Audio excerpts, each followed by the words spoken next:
Okay, Book 1, Part 2, Chapter 2 and 3. The regimental commander has just prepared the troops for the review of Kutuzov and the Austrian general. And they're waiting for the Kutuzov to come. And the regiment fluttered like a bird, preening its feathers, then stood stock still. There's something about being a part of a larger group. So in this case, it's a bunch of young men in the army working together as one.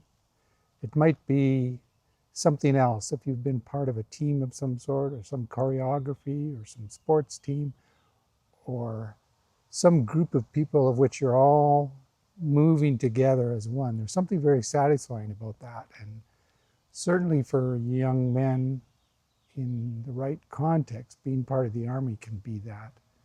It's the sort of the romantic side of it that someone like Nikolai would dream of and just have a lot of excitement. And it's a good thing. This is not a bad thing. Being part of a larger group, it provides meaning. The reason I point this out is in these two chapters I'm going to highlight two characters, Kutuzov and Prince Andrei. They're the ones who interest me most. We hear a little bit of Dolokhov and a few other minor characters, but I'm going to concentrate on Kutuzov and Prince Andrei. And so you see in Prince Andrei this bit of a transformation since he's joined the army. Not unlike these other young men, these kind of rank and file soldiers who are finding a lot of excellence and purpose being part of this group and acting as one. There's something very similar happening with Andrei. And so Kutuzov and the Austrian general are coming down and looking over the troops. And thanks to the discipline and diligence of its commander of the regiment, it was in splendid condition compared with the others that had reached Brno. The sick and stragglers numbered only 217. Except for the boots, all was in good order. And so you remember this is sort of not what Kutuzov was hoping for. And they're reviewing kind of one of the most well-kept troops, but it's Kutuzov's whole intention of hopefully delaying the army's advance to join the Austrians. He wasn't inclined to want to do that, and so he was kind of hoping that the army was looking more disheveled. So again, a little bit of that humor. And Prince Bolkonsky is there. He is an adjutant to Kutuzov, and so we'll see him interacting in and amongst Kutuzov. And they're going on, and Kutuzov recognized Timokhin, one of the captains. And here's just another thing trying to fill in the color of who Kutuzov was. And so this captain is standing at attention as this supreme commander walks by. One would have thought it impossible for a man to stand any more rigidly than Timokhin had stood when being reprimanded by the regimental commander. So he's the one earlier on who got reprimanded for when Dolokhov was wearing that blue coat instead of a gray coat, I think. But the moment the commander-in-chief addressed him, he drew himself up till he looked as though he could not possibly have sustained the posture had the commander-in-chief gone on looking at him much longer. Kutuzov, understanding the captain's position and wishing him nothing but good, quickly turned away. And so here is an old man, and I want to start comparing him to Andrei's father, the old man Bolkonsky. They were of the summer generation and were even colleagues, perhaps in the reign of Catherine. But there's quite a kind of contrast here, the way Kutuzov kind of behaves himself. Here he sees this captain just going above and beyond, kind of being strict and orderly and at attention when Kutuzov comes by, and Kutuzov sees him and he looks away just for the sake of the guy who doesn't have to sustain that. And so you get this sense of a bit of kindness within him. And then a little bit later, there's this interaction with Dolokhov. I don't want to go into too much, but Dolokhov states, you know, I just want the opportunity to expiate my guilt and prove my devotion to His Majesty the Emperor. And Kutuzov hears this, and this is what it says about him. Kutuzov turned away.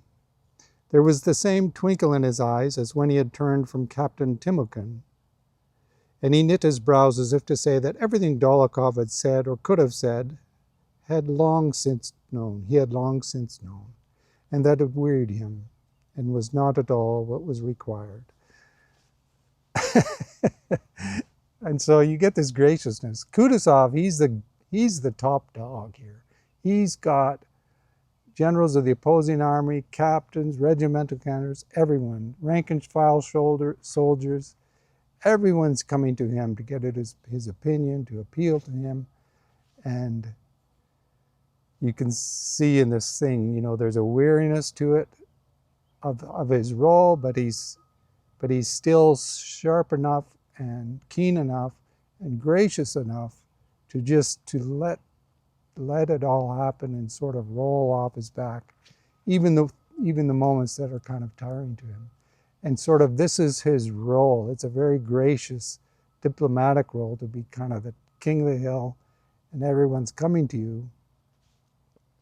And just being able to handle that, not in the cold, truth-telling way that the old man Bolkonsky does, but again, I just want to see the contrast between them.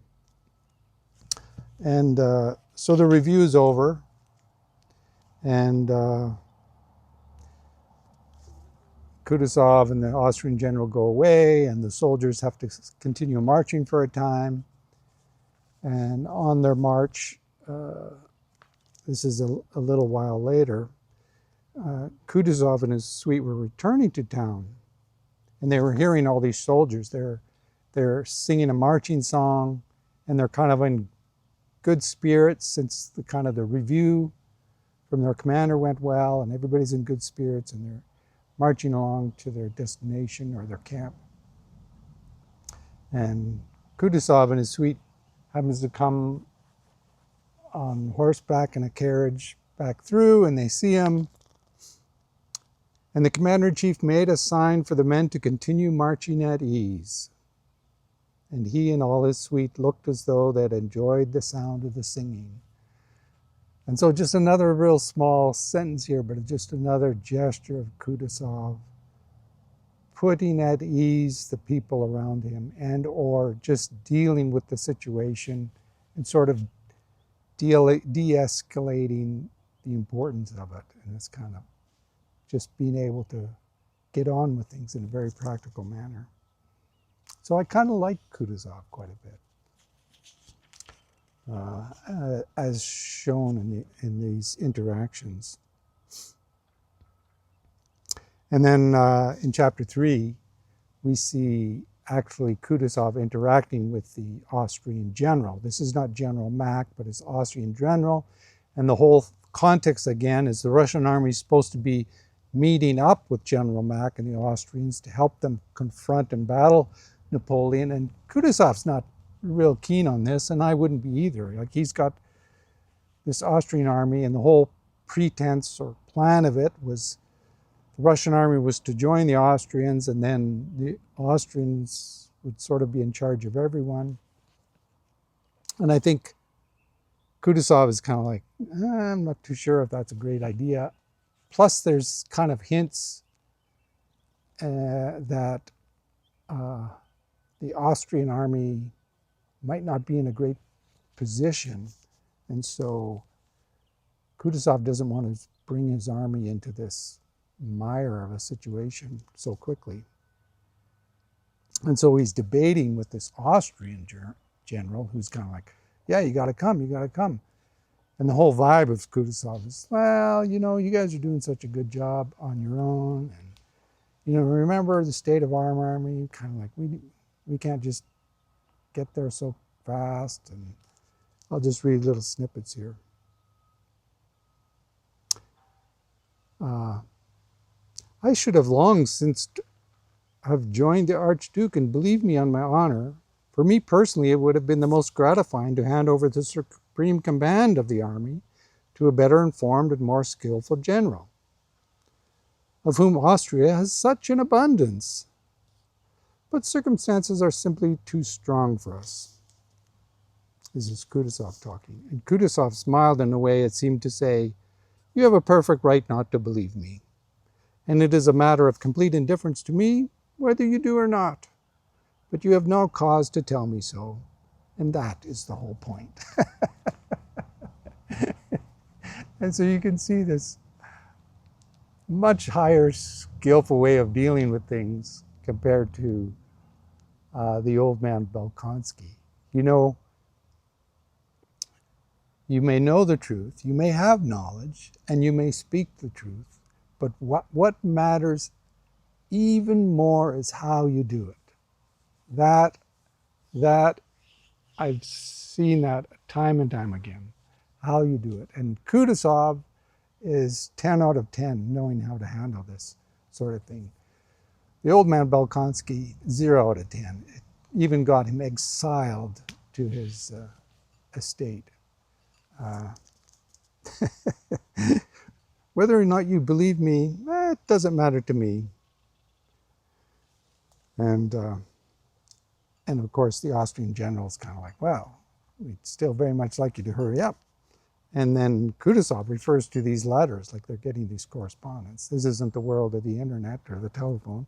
They're getting these letters and correspondence, basically saying, hey, things are going good, still really are looking forward to when you get here, but just, you know, things are splendid, but, you know, hurry it along. And Kutuzov points to these things.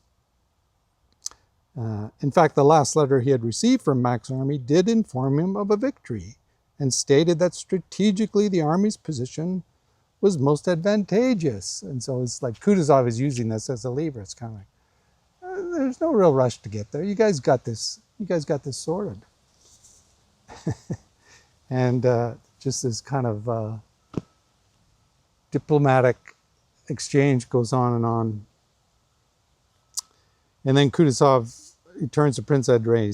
He kind of like says, you know, here's all these letters we've been getting from the Austrian army. I want you to gather them up, just kind of summarize them. What's the main deal here?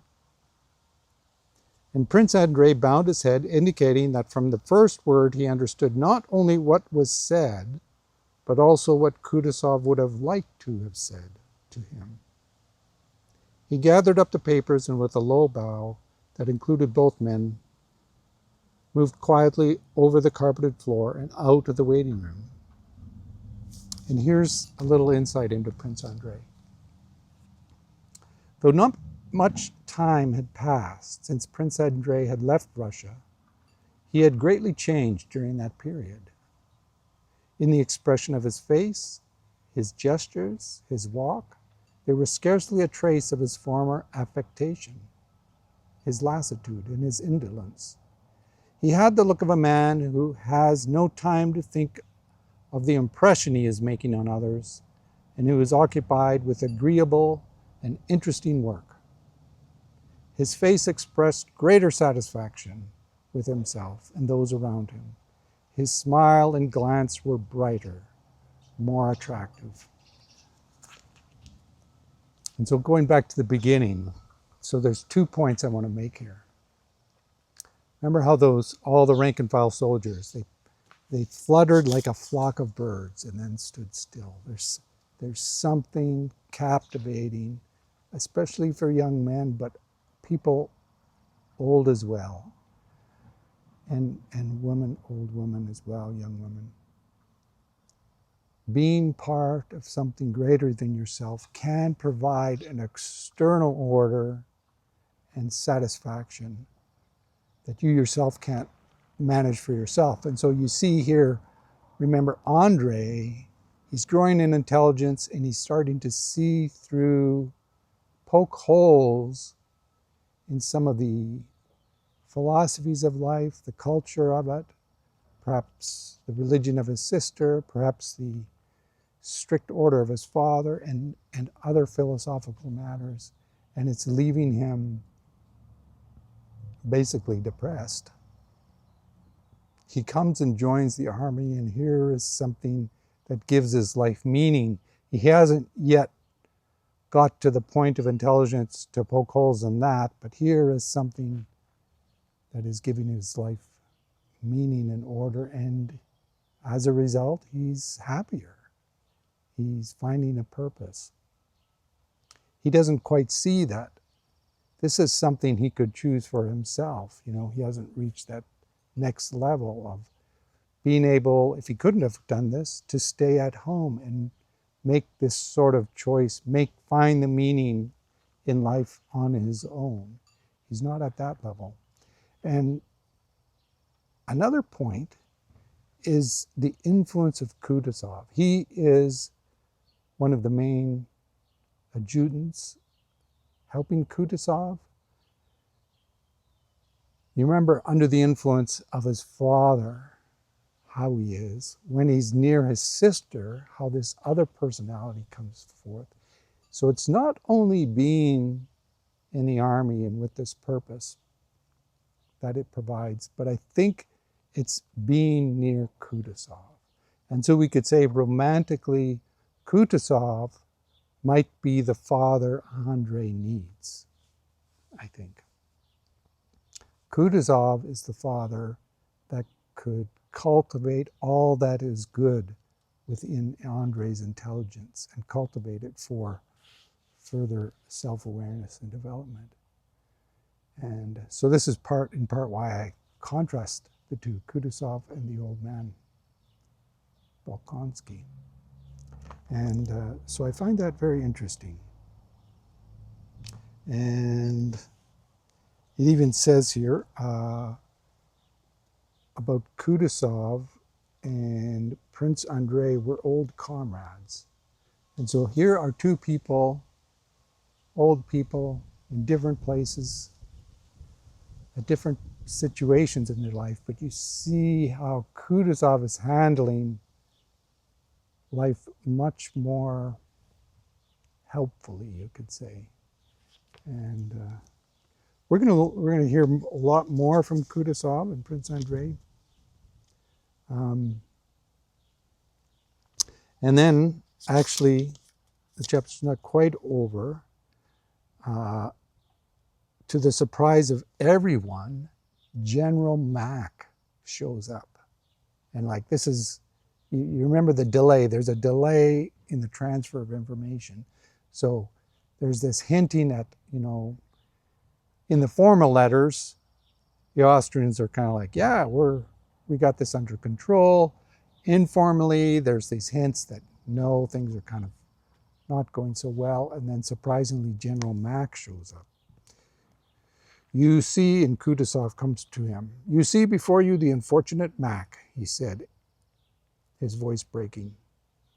For a moment, Kutuzov's face, as he stood in the doorway, remained absolutely impassive. Then the wrinkles rippled over his face like a wave, leaving his forehead smooth again. He closed his eyes, respectfully bowed his head, and without a word let Mack enter the room before him and shut the door. The rumor that had been circulating about the defeat of the Austrian and the capitulation of the whole army turned to be true. Within half an hour, adjutants had been dispatched in all directions with orders specifying that the Russian troops hitherto inactive were shortly to confront the enemy. And so this is quite a turn. And I'll leave it at there. Haven't touched on all the details with Dolokhov and whatnot, but these points interested me most in these chapters. So